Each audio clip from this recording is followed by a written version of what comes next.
19th അല്ലേ? ഏകദേശം ഒരു 10 ഡേയ്സോളം അല്ലേ? 10 ഡേയ്സ് അല്ല, ഇന്നിപ്പോൾ 2-ാം തീയതി 3-ാം തീയതി 13 ദിവസമായി. അപ്പോൾ നിങ്ങളൊരു കാര്യം മനസ്സിലായില്ലേ? ബിഫാം പഠിക്കാൻ ഭയങ്കര എളുപ്പമല്ലേ? സിമ്പിളല്ലേ? കുറച്ച് പാടല്ലേ? സാറിന് പേടിക്കണ്ട കേട്ടോ. അങ്ങനെ കയറി പോകാൻ പറ്റും, കുറച്ച് നിങ്ങൾക്ക് ഈസി ആയിട്ട് കയറി വരും കേട്ടോ. ഓക്കെ. പിന്നെ സാറ് പറഞ്ഞതുപോലെ ഇംഗ്ലീഷിൽ വരുന്ന കുറച്ച് കാര്യങ്ങൾ പറയാം. സാധാരണ നമ്മൾ കോളേജുകളിലൊക്കെ പോകുമ്പോൾ കാണുന്ന സംഭവമാണ് റാഗിങ് എന്ന് പറയുന്നത് അല്ലേ? ഇതല്ലേ? നിങ്ങൾക്ക് റാഗിങ്ങിന്റെ പ്രശ്നങ്ങളൊക്കെ ഉണ്ടായോ? ഉണ്ടായിട്ടില്ല. ഉണ്ടാവാൻ സാധ്യത വളരെ കുറവാണ്. നമ്മുടെ കോളേജിൽ അതിനെതിരായിട്ട് കുറച്ച് ആന്റി റാഗിങ് സെല്ലൊക്കെ ഉണ്ട് നമ്മുടെ കോളേജിൽ. നിങ്ങൾക്ക് അതുമായി ബന്ധപ്പെട്ട് എന്തെങ്കിലുമൊക്കെ പ്രശ്നങ്ങൾ ഉണ്ടാവുമ്പോൾ തീർച്ചയായിട്ടും കംപ്ലൈന്റ് ചെയ്യാൻ പറ്റും. നിങ്ങൾ കയറി വന്നപ്പോൾ താഴെ ഒരു പോസ്റ്റ് ഫിറ്റ് ചെയ്തൊരു വലിയൊരു പോസ്റ്റ് അടിച്ചേക്കുന്ന ഉണ്ടായിരുന്നോ? ഇത് വായിച്ചു നോക്കി എല്ലാവരും? നോക്കി എല്ലാവരും ഒന്ന് വായിച്ച് നോക്കണം കേട്ടോ. അപ്പൊ എന്താണ് റാഗിങ് എന്ന് പറഞ്ഞാൽ എന്താണ് റാഗിങ് എന്ന് പറഞ്ഞാൽ ഞാൻ വായിച്ചു കേൾപ്പിക്കട്ടെ. Ragging means doing of any act by disorderly conduct to a student of an educational institution which causes or is likely to cause physical or psychological harm or raising apprehension or fear or shame or embarrassment to that student and includes teasing, abusing or playing practical jokes on or causing hurt to such student or asking a student to do any act or perform something which student will not in the ordinary course willing do. നിങ്ങൾക്ക് ചെയ്യാൻ ഇഷ്ടമില്ലാത്തൊരു കാര്യം നിങ്ങളെ കൊണ്ട് നിർബന്ധിച്ച് ചെയ്യിക്കുന്നത് എന്താണ്? റാഗിങ്ങാണ്. അതിനായിട്ട് നിങ്ങൾക്ക് എന്ത് ചെയ്യാൻ പറ്റും? കംപ്ലൈന്റ് ചെയ്യാൻ പറ്റും. ആരോട് കംപ്ലൈന്റ് ചെയ്യണം?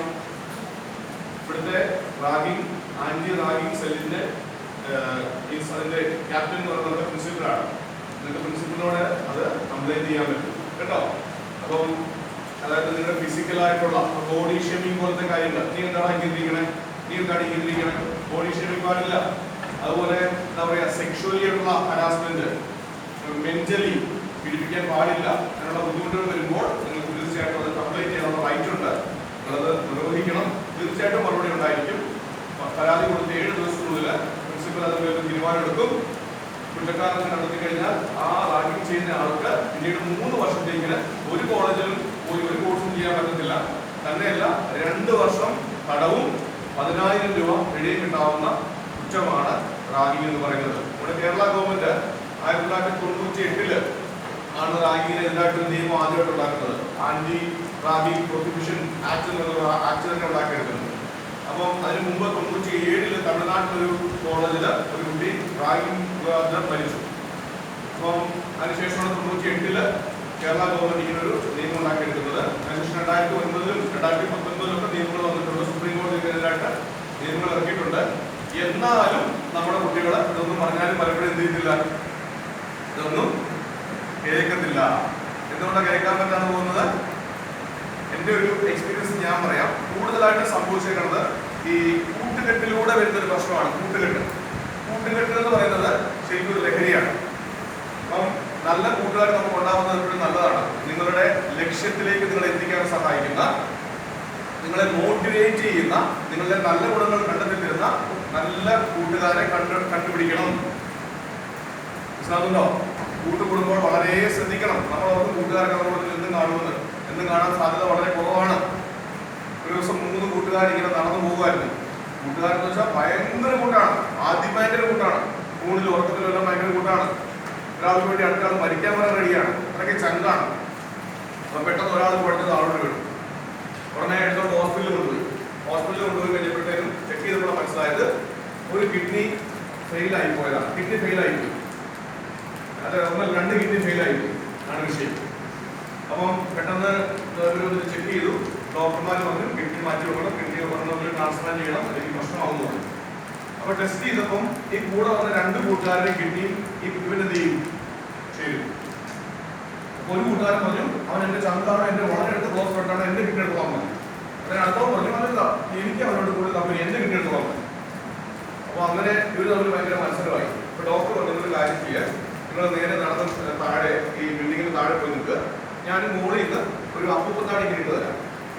ഈ അപ്പൂപ്പത്താടി വന്ന് ആരുടെ നേരത്തോളം വീഴുന്നത് അവരുടെ കിട്ടി നമുക്ക് ഇങ്ങനെ എടുക്കാം, പ്രശ്നമില്ലല്ലോ, പരാതിയില്ലല്ലോ. അങ്ങനെ രണ്ടുപേരും പോയി താഴെ ഇങ്ങനെ നിൽക്കുകയാണ്. ഡോക്ടർ മുകളിൽ അപ്പൂപ്പത്താടി ഇട്ടു, അപ്പൂപ്പത്താടി ഇങ്ങനെ പറഞ്ഞു താഴെ വന്നു. അടുത്ത താറായപ്പോൾ ഇവരോട് ഏറ്റവും കൂടുതൽ സ്നേഹമുള്ള വയൽ എന്ത് ചെയ്ത് കാണും, കണ്ണടച്ച് നിന്നിട്ട് ഊതി വിട്ടു. എന്ത് സംഭവിച്ചു? അപ്പൂപ്പത്താടി മറന്നുപോയി. ഇതൊക്കെയാണ് നമ്മുടെ കൂട്ടുകെട്ടം എന്ന് പറയുന്നത്. ഞാൻ പറഞ്ഞത് മനസ്സിലായോ? മനസ്സിലായില്ല? മനസ്സിലായി അല്ലേ? അപ്പൊ ഇതൊക്കെയാണ് നമ്മുടെ ഈ ഒരു കൂട്ടുകെട്ടം എന്ന് പറയുന്നത്. അപ്പൊ നമ്മുടെ ശരിക്കുള്ള കൂട്ടുകാരെ നിങ്ങൾ കണ്ടെത്തുക, കൂട്ടുകെട്ടിൽ പോയി പെടാതിരിക്കുക. കൂട്ടുകെട്ടുകൾ നിങ്ങളെ എന്താ പറയാ ഒരു ലഹരിയാണ്. പലപ്പോഴും വളരെ നിഷ്കളങ്കായ കുട്ടികൾ, നല്ല കുടുംബത്തിൽ ജനിച്ചു വന്ന പല കുട്ടികളും മോശം കൂട്ടുകെട്ടിൽ പെട്ടിട്ട് ലഹരിക്ക് അടിമപ്പെട്ട് ഈ ലഹരി അങ്ങോട്ട് എന്തെങ്കിലും എന്താ ചെയ്യുന്നത് നമുക്ക് അറിയത്തില്ലല്ലോ. നമ്മുടെ വിവേകത്തെ വികാരം കീഴ്പ്പെടുത്തുകയല്ലേ ചെയ്യണം. അപ്പൊ നമുക്ക് പിന്നെ എന്താ ചെയ്യണമെന്ന് അറിയാൻ പറ്റത്തില്ല. അപ്പൊ എന്താ സംഭവിക്കുക? അപ്പൊ പോയി എന്തെങ്കിലും കാട്ടിക്കൂടും. അങ്ങനെ കാട്ടിക്കൂട്ടി അവസാനം പെട്ട് കഴിയുമ്പോഴാണ് അറിയുന്നത് പിന്നെ അടുത്ത 3 കൊല്ലമൊന്നും പഠിക്കാൻ പറ്റത്തില്ല. പിന്നെ ജയിലിൽ ചെല്ലും. അവിടെ ചെല്ലുമ്പോൾ ജയിലിലുള്ള ക്രിമിനൽസ് ആണ്. പിന്നെ അവരുമായിട്ട് കമ്പനി അടിച്ചു. പിന്നെ ലൈഫ് പ്രശ്നമായി, ജീവിതം മൊത്തം തകർന്നു. അതുകൊണ്ട് നിങ്ങളും ആ കാര്യത്തിൽ വളരെ ശ്രദ്ധിക്കുക. നിങ്ങൾ അതുമായി ബന്ധപ്പെട്ട എന്തെങ്കിലും പ്രശ്നങ്ങളുണ്ടെങ്കിൽ കംപ്ലൈന്റ് ചെയ്യാൻ, പഠിക്കാതിരിക്കാൻ നിങ്ങൾക്ക് റൈറ്റ് ഉണ്ട്. അത് ഉപയോഗിക്കുക. നിങ്ങളാണെങ്കിലും അടുത്ത വർഷമൊക്കെ ആകുമ്പോൾ സീനിയർസിക്ക് ആകുമ്പോൾ നമ്മുടെ പുതിയ വരുന്ന കുട്ടികൾ നിങ്ങളുടെ മാനസികാവസ്ഥ ആലോചിച്ച് ചോദിക്കും അല്ലേ? അതേ കുട്ടികളാണ് പുതുതായിട്ട് വരുന്നവർ, ശരിയല്ലേ? പിന്നെ നമ്മളായിട്ടും ഞാനായിട്ട് ആരും ആകിയുന്നില്ല എന്ന് തീരുമാനം എടുക്കുക. ഈ കാര്യങ്ങളൊക്കെ നിങ്ങൾ ശ്രദ്ധിക്കുക. ഓക്കെ, അപ്പം ഏകദേശം ഒരു ഐഡിയ കിട്ടിയെന്ന് മനസ്സിലാക്കുന്ന നമുക്ക് നമ്മുടെ ക്ലാസ്സിലേക്ക് വീണ്ടും മടങ്ങി വരാം. Okay, yes. എന്തിന്റെ അങ്ങനെ ക്ലാസ് തുടങ്ങി നോക്കാം? 9 മണിക്ക്. ഇടയ്ക്ക് ബ്രേക്ക് വരെ കിട്ടിയായിരുന്നോ? ബ്രേക്ക് കിട്ടിയില്ല.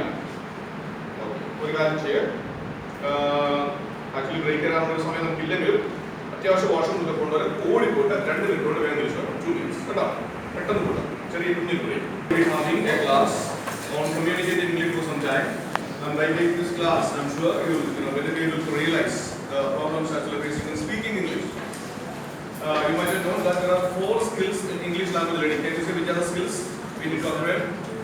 Writing, speaking, listening, and reading. Writing, speaking, listening, and reading. These are the 4 skills you need to, acquire. Okay. And I'll be focusing on speaking today. Let me ask you a simple question. How long have you been studying English? For how many years? എത്ര നാൾ English നിങ്ങൾ പഠിക്കുന്നുണ്ട്? More than, if you got an English medium, it's been 10 or 12 years. 14 years. Very good, wonderful. Are you able to speak good English now as you speak your mother tongue? Malayalam English പറയാൻ പറ്റുന്നുണ്ടോ? പറ്റുന്നില്ല അല്ലേ? എന്തായിരിക്കും പറ്റാത്തതിന്റെ കാരണം അറിയോ? എന്തായിരിക്കും കാരണം? ചിലത് പറഞ്ഞത് സാറേ ഞങ്ങൾ പഠിച്ചത് കൂടുതൽ ടെൻസ് ഗ്രാമറോ അതുകൊണ്ടാണ് പറ്റാത്തതെന്ന് പറയുന്നത്. അപ്പൊ അവരുടെ ചോദിച്ചു സാർ അപ്പൊ നിങ്ങൾക്ക് ടെൻസ് അറിയാമോ? ഇല്ല സാറേ ഞങ്ങൾക്ക് ടെൻസ് ഒന്നും അറിയത്തില്ല. പിന്നെ ഗ്രാമർ അറിയോ? ഇല്ല സാറേ അതും അറിയത്തില്ല. സംസാരിക്കാൻ ഞങ്ങൾക്ക് അറിയത്തില്ല അല്ലേ? ചിലത് പറയും എനിക്ക് വൊക്കാബുലറി കിട്ടത്തില്ലെന്ന് പറയാറുണ്ട് എന്നോട്. ആപ്റ്റായിട്ടുള്ള വാക്കുകൾ സമയത്തും കൊണ്ട് വരുന്നില്ല എന്ന് ചിലത് പറയും. ചിലത് പറയും കോൺഫിഡൻസ് ഇല്ലാന്ന് പറയും. പറഞ്ഞിട്ട് നാണക്കേടാവത്തില്ലേ? അതിന് ഉണ്ടായിരിക്കുന്നതല്ലേ അല്ലേ? ചിലത് പറയും എല്ലാവരും മലയാളം പറയുമ്പോൾ നമ്മൾ മാത്രം ഇംഗ്ലീഷ് പറഞ്ഞ ആൾക്കാർക്ക് നമ്മളെ കളിയാക്കത്തില്ല, ചാടാന്നൊക്കെ പറയുന്നില്ലേ അല്ലേ? പിന്നെ കുറെ പ്രശ്നങ്ങളുണ്ട്. ഇതിനൊക്കെ ഇങ്ങനെ ഓപ്പൺ ചുടന്ന് വേഗം പറഞ്ഞുതരാം കേട്ടോ. ഓക്കെ, അപ്പം ഞാൻ ഒരു മെത്തേഡ് നിങ്ങളെ പഠിപ്പിച്ചു തരാം. അത് നല്ലൊരു മെത്തേഡാണ്. ഇതിന്റെ പ്രത്യേകത ഞാൻ നിങ്ങളുടെ ഗ്രാമറിന്റെ സ്ട്രെസ്സിലേക്ക് കൊണ്ടുപോകുന്നില്ല. നമുക്കിനി ഗ്രാമർ പഠിക്കണോ സംസാരിക്കാൻ പഠിക്കണോ? സംസാരിക്കാം. 2 മലയാളത്തിൽ നിന്ന് സംസാരിക്കുന്നത് ആലോചിച്ചിട്ടാണോ ആലോചിക്കാതെയാണോ? ആലോചിക്കുമ്പോൾ നമ്മൾ കുഴപ്പമില്ലെന്നറിയോ? എന്താ ഒന്നാമത്തെ കുഴപ്പം? താമസം വരും. എന്ത് പറ്റും? നമ്മളിങ്ങനെ ആലോചിച്ചിട്ട് പഠിക്കുക അല്ലേ? രണ്ടാമത്തെ കുഴപ്പം ഭയങ്കര ഫോമൽ ആയിരുന്നു. ഫോമൽ എന്ന് പറഞ്ഞാൽ അറിയോ? ഫോമൽ എന്ന് പറഞ്ഞാൽ എന്താ? എനിക്ക് വേണമെങ്കിൽ മോളെ എന്ന് വിളിക്കാം, അല്ലെങ്കിൽ എന്ന് വിളിക്കാം, അല്ലെങ്കിൽ അനുഭവതി എന്ന് വിളിക്കാം. അതാണ് ഫോമലും ഇൻഫോമൽ എന്ന് പറഞ്ഞ വ്യത്യാസം. മനസ്സിലാവുന്നുണ്ടോ? മൂന്നാമത്തെ കുഴപ്പം പറയട്ടെ.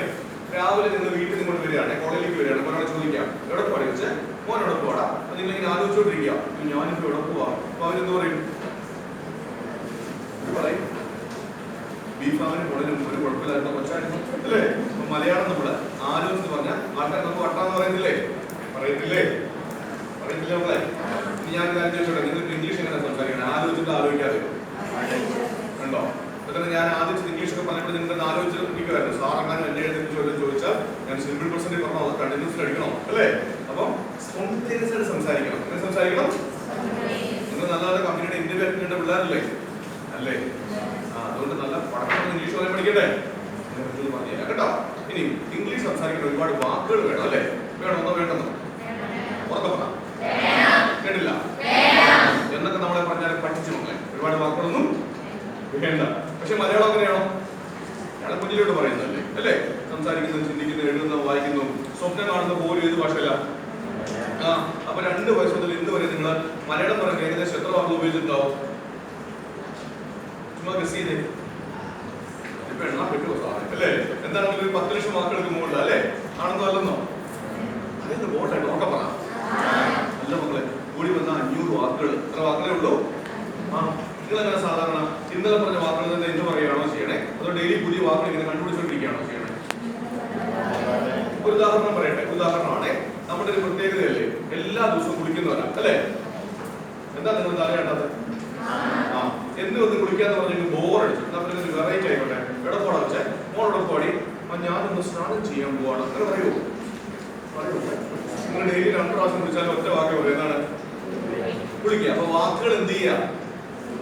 റിപ്പീറ്റ് ചെയ്യാണ് അല്ലേ? സെന്റൻസുകൾ റിപ്പീറ്റ് ചെയ്യാറില്ലേ? ഇല്ലേ?